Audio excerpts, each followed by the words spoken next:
All right, Nika, what's happening here? Is this your alter ego? Yeah, I am Molag. I want to subjugate the weak. Do I look as stupid as I feel? You look amazing. Terrifying. For this episode, coming to the weapon, the Mace of Molag Bal, I think it'd been in our blood for a long time, and it was just, that's of course the perfect weapon. But I was like, how am I gonna bring this to life? So the builder of this is a guy named Jake Pounding who lives in New Brunswick, Canada. And he's unique because he is a lore master as well as a weapon maker. He makes weapons based on lore. He'll find like a Viking myth, and then he'll make a weapon that sort of lives in that world. The way that I design weapons is I don't break the outline of the weapon. So when you look at it, if you were able to see it in silhouette, it would be a simple sword, a simple weapon that you would recognize. So the design, the structure of the weapon is integral. It's a weapon. But then you can play with the texture of the materials that you're making it with and the ornamentation to suggest story. So you can have faces, knotworks, runes, things like that that suggest the story and refer to a specific culture, whether it's imaginary or historical. I have a question. Okay. Did you play a lot of D&D? Well, I drew characters for people who played D&D. So I played it a few times and I had the books and would read them. But I was an only child, so I didn't have anybody to play with. So I just draw for people who did play. Crazy thing about shooting at Jake's Forge is he in New Brunswick, so it's -20, -27 outside.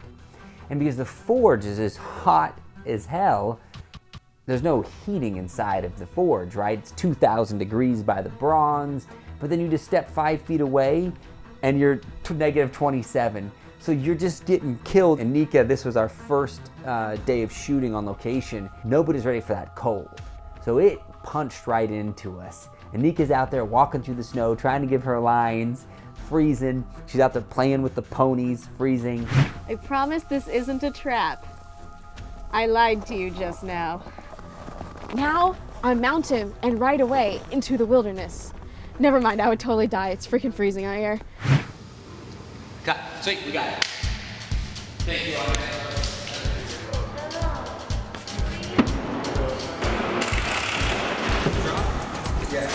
I could smash it down. I could smash it down. Right now. So when we were demoing the mace, one thing we hadn't factored in was this is built to be a one-handed weapon. But it weighs at least 35 pounds. And I mean, this bronze, I work out, I'm lifting this thing, I'm like, gosh, this thing's heavy. And in one hand, you can't even begin to wield it because it's so top heavy. Our mace demo expert, Andre, has to hold it in an awkward grip. So at first he was using it with his bare hands, but every time he would swing it, he would cut his hands open. So the guy's bleeding all over this mace, not saying a word about it, until we noticed that there's blood all over his hands. And Andre's like, yeah, maybe I could use some gloves. Because he can't wear his normal gauntlets because they don't fit because of the one-handed grip. Because Andre is so hardcore, who's this unbelievable warrior in the Armored Combat League, these crazy knights who beat each other with metal weapons and wear metal armor. He's also a Marine. And it was fascinating to talk to this guy because it was like, Andre, what's it like in real combat when you are in Iraq and you've got a machine gun going versus when you are in almost real combat in the Armored Combat League with metal weapons? And he said some days he's a little bit more scared with metal weapons. When you get hit, a hard hit from a strong weapon, and you're wearing good armor, sometimes it'll feel like a push. There's few things that can protect you from getting hit in the head really hard. The hardest hit I took was in France. I got knocked off my feet by an 8-foot long poleaxe, and I uttered sounds that I'd never uttered before, even after playing years of football and fighting for so many years. You're a lot scarier than I remember you being like 5 seconds ago. Do we call this Wonder Nika? No.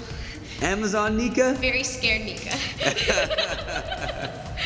I know that he's not going to hit me that hard, but I'm also slightly afraid of damaging internal organs of some part.